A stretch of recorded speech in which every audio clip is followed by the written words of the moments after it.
Goddamn, my phone and computer really want to test how much I love Rorowa. Aiden, and this is the VG Punk channel.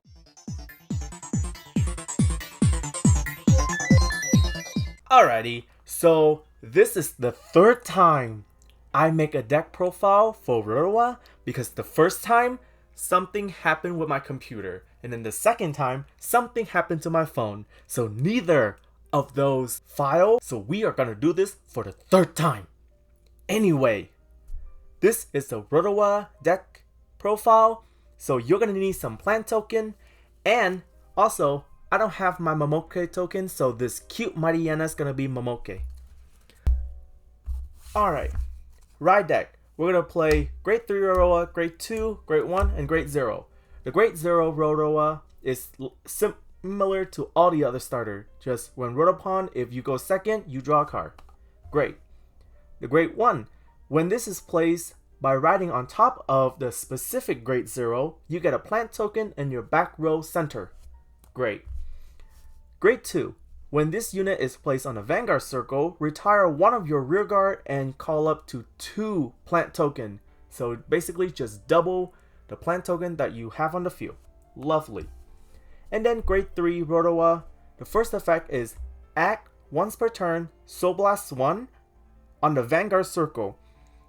You get to call up to 3 plant token to the rear guard circle.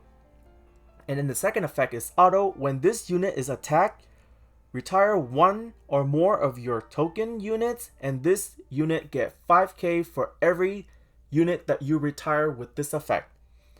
He remind me a lot of Gurgwit. It's like Gurgwit but in Neo Nectar kind of thing.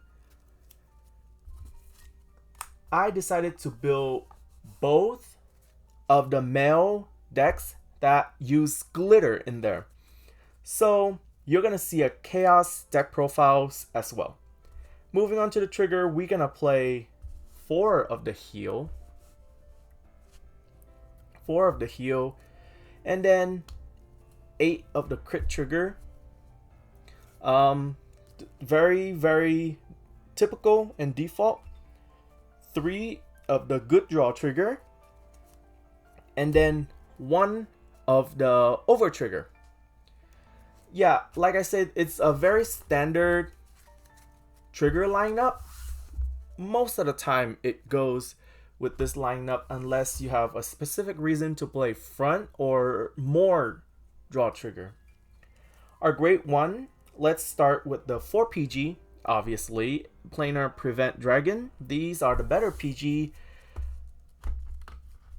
and you should get them.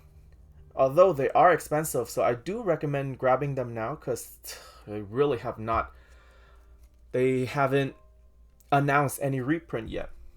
The next Grade 1 is it's the glue of the deck. Ha ha ha ha. Adhesive Threat Monster, Actia Sticky. You would think I'll be able to say that name by now, considering I read this name 3 times already. But anyway, the effect is act on rearguard circle once per turn, counterblast 1 and retire 2 of your other rearguard. Most of the time it will be the plant token. And you get to draw a card, and this unit get plus 5k until the end of the turn. It can be a 13k attacker or it can be a 13k booster, which is great. I like to put it down on my Grade 2 turn and retire the 2 token to draw an extra card. Next we play Spiritual Body Condensation. Almost every single Storkea deck uses this card. For a Soul Blast, you get to call a card from your drop zone that's equal or less grade than your Vanguard, call it to the rear guard circle, and plus 5k. It's good for stuff that's in the drop zone. If people know how to play against this deck, they'll get rid of certain card and you'll need them back. One of those certain card is Drag Ritter Girl of Flame Blossom Regalina. Her effect is act skill if you do not have a Momoke token, counterblast 1 and call up to 1 Momoke token onto the rearguard circle. And then her glitter effect, which require your Vanguard to have the name Rorowa, is auto on rearguard circle. When this unit attack, Soul Blast 1. Choose one of your token units in the same column as this unit, and this unit get the attack of that unit until the end of the battle. So most of the time you'll call a Momoke token behind her. The Momoke token, the effect is once per turn, you can retire one or more of other rear guards that you have, and the Momoke token will gain 5k for each of those unit that you retire. And the Momoke token itself also have a glitter effect that require Rorowa to be in your Vanguard circle.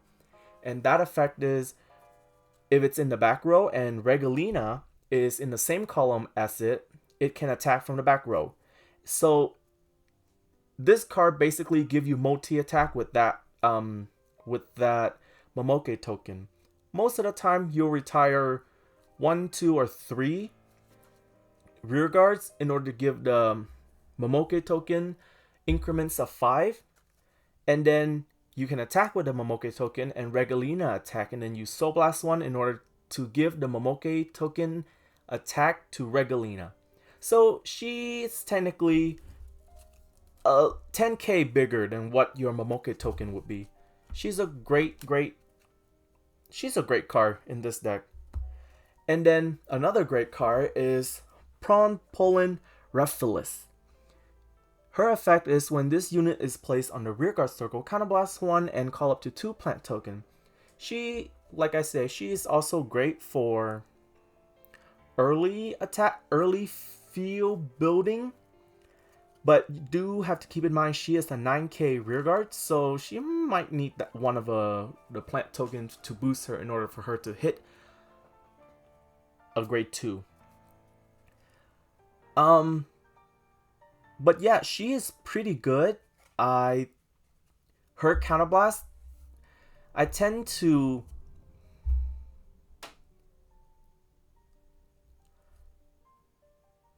be in the dilemma of whether I want to use her counterblast to build a field or use Sticky Adhesion, the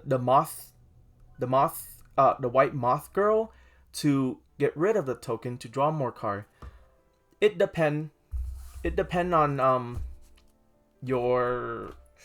the opponent, and it also depend on how you feel at that time.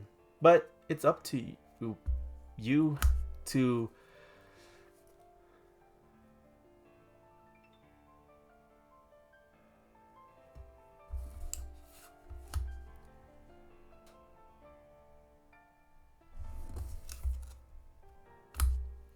The next card is Coffin Shooter.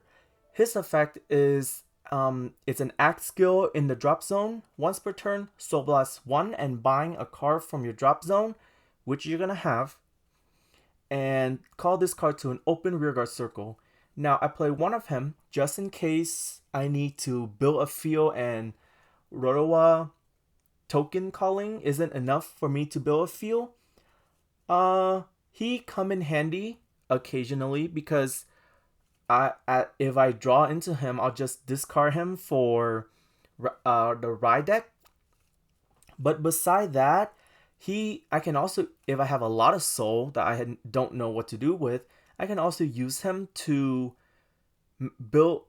not build another column, but like have him on a rearguard circle just so an extra attacker, or sacrifice him for Momoke or Sticky Adhesion actually.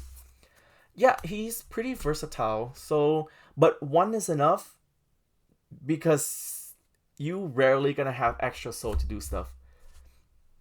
But a way you can get extra soul is using Tearful Malice, the other order that we use that you could possibly bind in order to call out Coffin Shooter.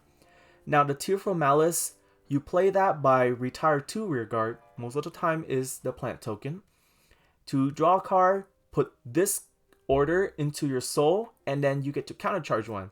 It just give me back resources.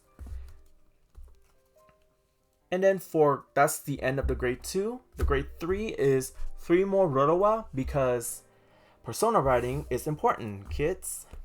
And then last but not least, Inlet Pulse. because this deck have the ability to attack 4 times, so inlet pulses in the deck. Not much more to say than that. I find myself putting inlet pulse in front of the sticky adhesion moth girl a lot, so tend to be a 26 column. Not that good because it's lacking in 2k, but it's getting there. It's getting there. He's also provides soul as well. Yeah, so that is the deck profile for Rorowa. I think most people have the deck list pretty figured out. I think the only difference mine have to most deck lists is the one coffin shooter. But yeah, you can, if you don't think that'll work for you, you can take it out and put something else in. But yeah, that's it for the Rorowa deck profile. Coming up, the next video is most likely going to be the Chaos deck profile.